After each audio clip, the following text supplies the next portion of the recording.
रुक कर लेते हैं इस वक्त की बड़ी खबर का। आपको बता दें कि देश में कोरोना ने अपनी रफ्तार बढ़ा दी है। देश भर में कोरोना के लगातार मामले बढ़ते नजर आ रहे हैं। लगातार कोविड-19 के केस सामने आ रहे हैं। प्रवासी मजदूरों के लौटने का सिलसिला अब जारी हो गया है।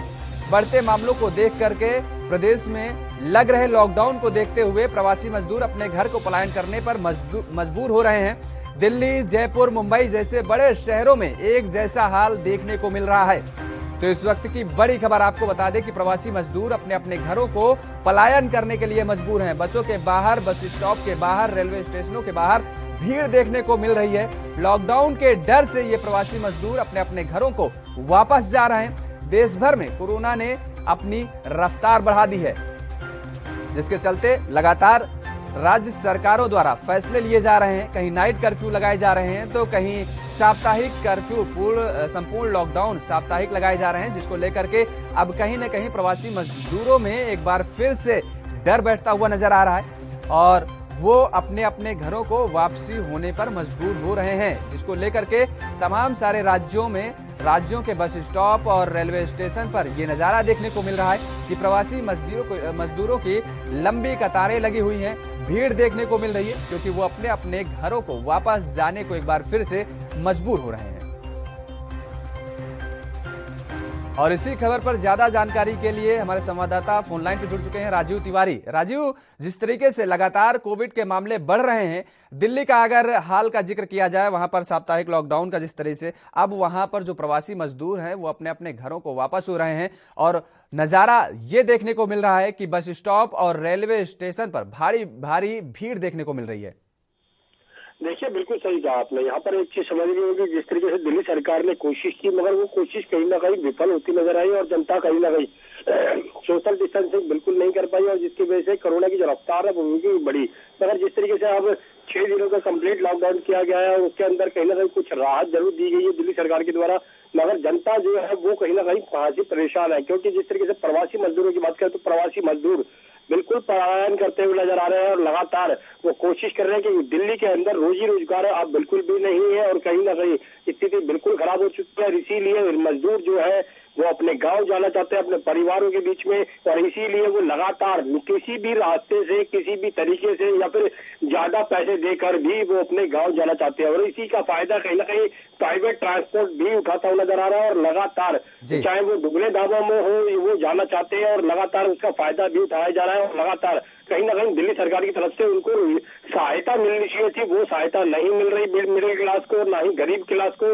मगर कहीं ना कहीं बड़ी कह सकते हैं दिल्ली सरकार ने बड़ी बड़ी घोषणाएं जरूर की है कि मैं हूँ, आपके लिए सब कुछ करूंगा, आप लोग दिल्ली छोड़ के मत जाइए, मगर कहीं ना कहीं धरातल पर सब कुछ जीरो नजर आ रहा है और इसीलिए प्रवासी मजदूर बिल्कुल परेशान है और वो अपने परिवार के बीच में जाना चाहते हैं और इसीलिए वो लगातार निकलते हुए चले जा रहे हैं। चाहे उन्हें पुलिस रोक रही है या कोई भी रोके, वो जाना चाहते हैं और वो लगातार दिल्ली की सीमाओं पर, यानी कि आनंद विहार बस की बात करें या फिर अंतर्राष्ट्रीय बस अड्डे की बात करें या फिर पुरानी दिल्ली की बात करें या फिर नई दिल्ली की बात करें, लगातार इन जगहों पर भीड़ उमड़ी पड़ी है। जी राजू, लगातार जिस तरीके से इनका पलायन चल रहा है, जो प्रवासी मजदूर हैं, मुझे लगता है कि अगर सरकार ये लॉकडाउन लगाने से पहले जो घोषणा की है, उसके पहले इन प्रवासी मजदूरों के लिए कोई बेहतर घोषणा कर देती ताकि वो पलायन करने को मजबूर ना हो। क्योंकि ये जो प्रवासी मजदूर होते हैं, इनकी रोजमर्रा की जो जीवन यापन होता है, ये प्रतिदिन कमाते हैं और प्रतिदिन खाते हैं।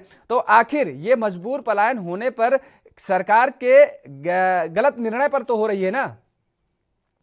सही कहा आपने। यहाँ पर दिल्ली सरकार के पास काफी अच्छा समय था, यानी कि काफी लंबा समय था और कहीं ना कहीं स्थिति को संभाला जा सकता है। मगर जिस तरीके से अब 6 दिन का लॉकडाउन लगाया, उससे पहले जो समय था वो कहीं ना कहीं दिल्ली सरकार को भी पता था कि स्थिति बिल्कुल बिगड़ रही है और कहीं ना कहीं बेडों की कमी हुई, ऑक्सीजन की कमी हुई। उसी के मद्देनजर रखते हुए दिल्ली सरकार को कहीं ना कहीं जो गरीब लोग हैं उनको कहीं ना कहीं राशन देना चाहिए था या फिर दिहाड़ी देनी चाहिए थी या फिर जो फैक्ट्री वर्कर में काम करते हैं उन लोगों को भी बोलना चाहिए था कि आप बिल्कुल, जिस तरीके से लगातार ये पलायन का सिलसिला दौर जारी है, मुझे लगता है कि अगर दिल्ली सरकार इसके पहले कोई ठोस कदम उठा देती और इन प्रवासी मजदूरों के लिए कोई घोषणा कर देती तो शायद ये तस्वीर सामने ना आती। चलिए, आप नजर बनाए रखिए राजीव, आपसे लगातार अपडेट लेते रहेंगे। और इसी खबर पर ज्यादा जानकारी के लिए हमारे साथ सत्य प्रकाश जुड़ चुके हैं मुंबई से, हमारे संवाददाता सत्य प्रकाश। जिस तरीके से लगातार ये तस्वीरें जो सामने आ रही हैं पलायन की, मुंबई में भी ऐसे हालात देखने को मिल रहे हैं। जो लोग वहां पर प्रवासी मजदूर हैं वो अपने को पलायन करने पे मजबूर कर रहे हैं, वो अपने अपने घरों को एक बार फिर से वापस हो रहे हैं। जी योगेश, देखिए जिस तरह से महाराष्ट्र सरकार ने शुरुआती दौर में सबसे पहले नाइट कर्फ्यू, उसके बाद मिनी लॉकडाउन लगाया। अब हालात ऐसे बन गए कि पूरी तरह से मुंबई के लॉकडाउन की तरफ बढ़ाया जा रहा है। उसको लेकर लगातार प्रवासी मजदूर कहीं कहीं अपने घर की तरफ पलायन कर रहा है। लिहाजा तमाम जो मजदूर वर्ग है वो कहीं कहीं मुंबई में कमाने के लिए आते हैं, लेकिन जिस तरह से देखा जा रहा है कि तमाम व्यवसाय, रोजी रोजगार, दुकानें कभी बंद हो रही हैं, उसको लेकर अब उनको रहने खाने पीने की जो तमाम किल्लतें हैं उसको लेकर अब पलायन करना ही अपना जरूरी समझ है। लिहाजा मुंबई के बाद जो है, अगर उत्तर प्रदेश की बात करें तो उत्तर प्रदेश में एक तो दोहरा मापदंड है कि एक तो वहाँ पे चुनाव चल रहा है जी ग्राम पंचायत का, दूसरी तरफ शादी विवाह का माहौल है। अब ऐसे में जब दुकानें बंद हो गई हैं, व्यवसाय बंद हो गया, रोजगार बंद हो गया, तो उनको यहाँ रहना, बिजली बिल भरना, तमाम तरह की एक अलग से दबाव बनता है। बिल्कुल सत्यप्रकाश, तो क्या कोई महाराष्ट्र सरकार की तरफ से कोई ऐसा ठोस कदम नहीं उठाया गया ताकि ये जो पलायन कर रहे हैं, जो प्रवासी मजदूर हैं, ये पलायन करने पे मजबूर ना हो, उनके जहां पर वो रह रहे हैं मकान में, उनके रेंट में कोई कमी या कटौती, कोई छूट या उनके रहने खाने की कोई व्यवस्था सरकार की तरफ से कोई ऐसी कोई नियम या कोई घोषणा ऐसी नहीं की गई?